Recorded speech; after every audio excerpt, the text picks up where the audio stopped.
Tästä lähtee Sielun salapoliisin ihka ensimmäinen video. Joo, mä perustin tällaisen kanavan.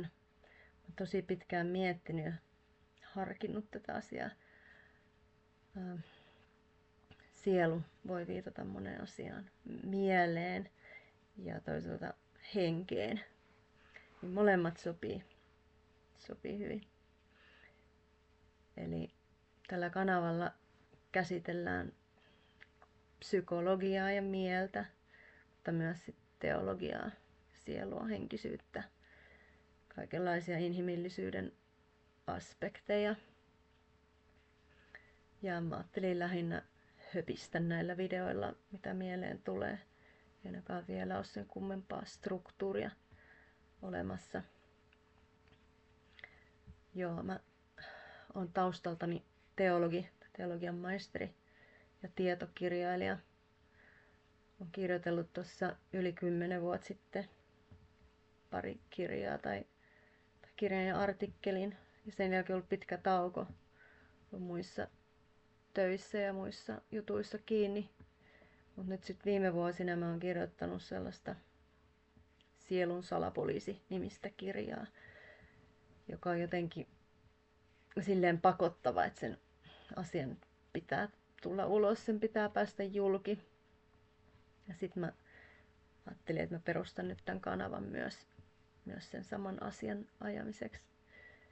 Eli että mä saan mun kirjan julkaistua ja ne asiat, mitä mä siinä haluan kertoa, niin ihmisten ulottuville.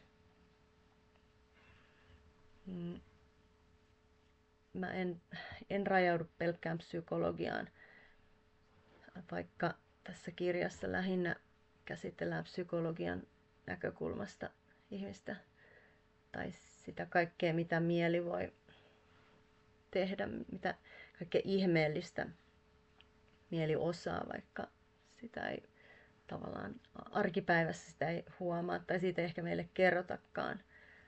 Että niin kuin mieli on huomattavan monimutkainen. Ja sitten tässä mun kirjassa varsinkin pureudutaan traumoihin, siihen mitä ne voi aiheuttaa, miten ne voi näyttäytyä, miten syviä kerroksia niissä voi olla. Ja trauma on jotenkin se kosketuspinta tai se, mikä ihmisen saa epäilemään, että ehkä on jotain muutakin kuin se, mitä meille kerrotaan. Jos on kokenut jotain traumaattista eikä pääse siitä yli, niin kuin esimerkiksi mulle on käynyt, niin mä oon halunnut ruveta tutkimaan, miksi on näin ja mistä tämä koostuu, mikä se trauma on, missä se on, miten se voi parantaa.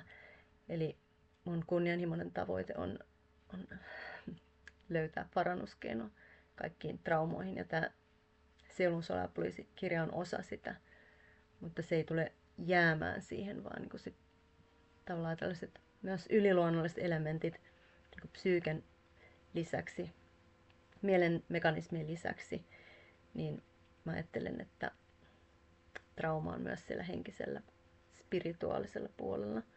Ja ihminen voi rikkoutua, meidän sielu voi rikkoutua. Ja kysymys on, miten se korjataan. Siitä on kysymys tässä mun kirjassa ja mun kanavassa. Särkyneen sielun korjaamisesta. Ja Sielun salapoliisi viittaa tosiaan siihen, että mä haluan selvittää, mitä kaikkia sielun kerroksia on olemassa. Sielun mielen hengen kerroksia. Tutkii niitä, katsoa niitä silmiin.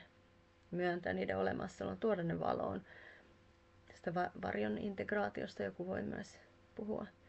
Näitä kerroksia on niin paljon, että tämä kirja, mun visioiden mukaan tämä kirja tulee saamaan jatkoa 2 tai 3 osaa luultavasti, että saa kaikki aiheet katettua, mitä mä oon tässä pyöritellyt viime vuodet. Eli ei ole mistään ihan lyhyen ajan projektista kyse. Tämä kirja on tekeytynyt yli 10 vuotta. Sitten vuonna 2012 mulla oli sellainen vuosi, että mä tavallaan niin menetin kaiken. Ja sen jälkeen mä oon selvittänyt miksi ja miten mä voin saada kaiken takaisin. Että jos sua kiinnostaa kanssa lähteä tällaiselle tutkimusmatkalle ja selvittelymatkalle ihmisen mieleen, sieluun, mitä kaikkea siellä on, niin Tervetuloa seuraamaan. Mä kerron siitä mun kirjasta sit myöhemmin tarkemmin. Se käsikirjoitus on melkein valmis ja kirjaprojekti on loppusuoralla, mutta tällä erää mikään kustantamo, mille mä saan ehdottanut, niin ei ole reagoinut mitenkään. Eli mahdollisesti tulee sitten omakustanteena ulos jonain päivänä. Joo, mä kerron sitten tarkemmat yksityiskohdat, kun se selviää, mutta että siihen asti olisi tarkoitus höpistä näistä kirjan teemoista täällä tubessa ja avata vähitellen jokaista aihealuetta silleen syvällisemmin kerros kerrokselta. Toivottavasti kiinnostuit ja lämpimästi tervetuloa seuraamaan. Moi moi!